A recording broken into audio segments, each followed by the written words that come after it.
متروک سنتوں میں سے آج وہ سنت ہے جس پہ میں آپ سب کو توجہ دلاؤں گی، اور وہ کیا ہے کہ جب آپ گھر سے نکلتے ہیں تو عموماً اس وقت کیا کر رہے ہوتے ہیں؟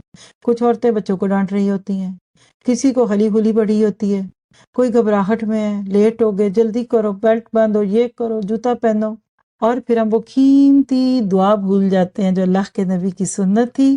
انس بن مالک سے یہ روایت ہے کہ اللہ کے نبی نے فرمایا جب آدمی اپنے گھر سے نکلے پھر کہے بسم اللہ توکلت علی اللہ لا حول ولا قوت الا باللہ، اللہ کے نام سے نکل رہا ہوں یا رہی ہوں، میرا پورا پورا توکل اللہ ہی پر ہے، تمام طاقت اور قوت اللہ ہی کی طرف سے ہے۔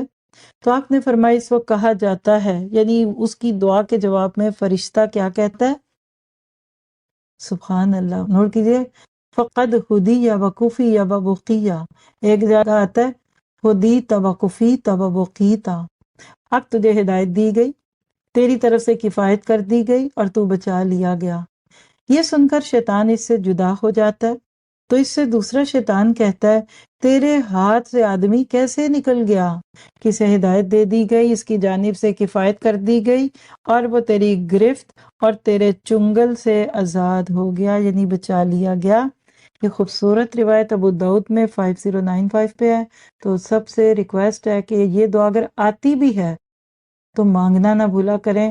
کتنی بہنیں ہیں اور کتنے ساتھی ہیں جو یہ دعا مانگتے ہیں۔ اللہ تعالیٰ آپ کو مجھے ہمیشہ دعاؤں کی یہ حفاظتی جیکٹ پہن کر گھر سے نکلنے والے لوگوں میں شامل کرے۔